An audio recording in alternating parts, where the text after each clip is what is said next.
an iPad. I'm like, no. He's like, how about an iPod? I'm like, I don't even know what that is, really. I said, what you really need to do is do what I did growing up. Go outside and learn how to play with a stick, all right? Do that. So he got some buddies over there playing the stick, and he poked himself in the face. And now he's got to wear an eye patch. Right on his eyeball. I apologize for that joke. But I do like that age 7, first grader right here at Lakeview. He's enjoying this great school. How many people got kids going to this school? Great little school, ain't it? But he's, man, at that age, I wasn't prepared for how much the brain keeps working. The brain keeps working, it never stops. Whatever thought comes in, straight on out, right? Your kids ever scare you with the stuff they say sometimes? I was tucking him into bed a while back. I said, hey, buddy, you have sweet dreams? He looks up at me, he's like, I hope you're still breathing when I wake up.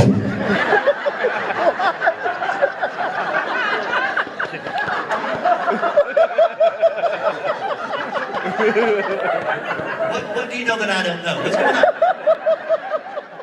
Is Mama switching my pills when I'm out of town?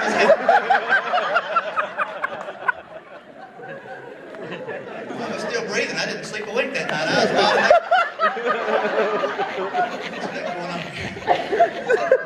I mean, you know, you got kids. I'm not making any of this stuff up. One night we're brushing our teeth. Every night we do it. Got the double sink looking in the mirror. He's brushing. Starts looking over at me. Back at him. Back at me. I said, what is the matter, buddy? And he said, Papa, I just noticed me and you, we kind of look alike. I'm like, well, sure. What do you think about that?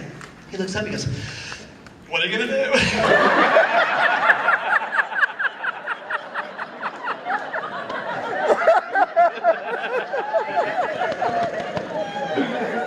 Guess you're going to go to bed early. That's what you're going to do. It's like without a nightlight tonight. Hope you're still breathing when I wake up.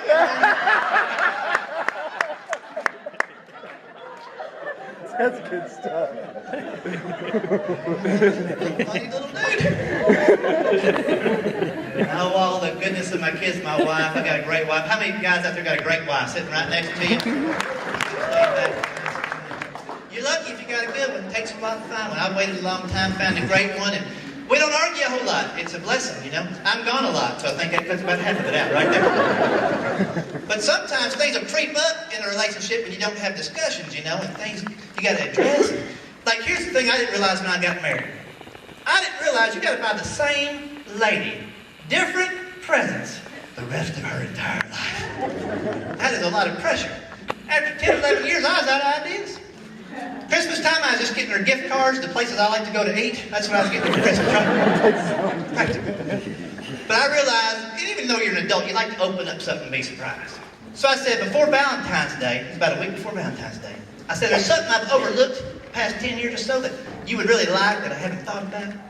Without missing a beat, she goes, oh, well, how about instead of exchanging gifts, we'll just exchange ideas to each other on a piece of paper.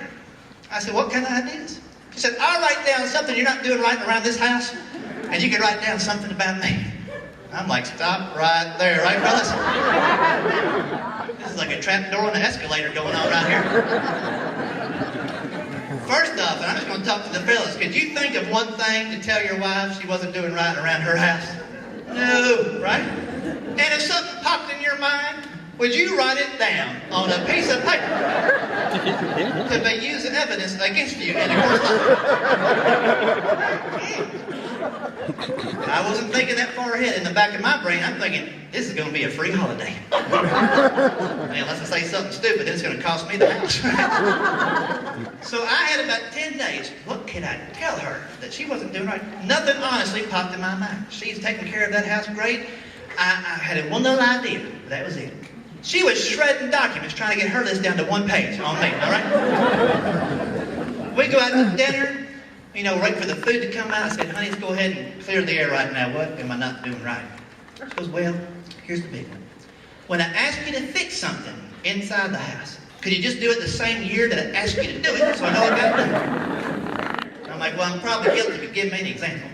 She goes, I'll ask you to change a light bulb that burns out in the fixture. You wait till all light bulbs burn out, and you change them all at once. I'm like, that's why they got the extra light bulbs done. I mean, I didn't say that, but I was thinking it pretty loud.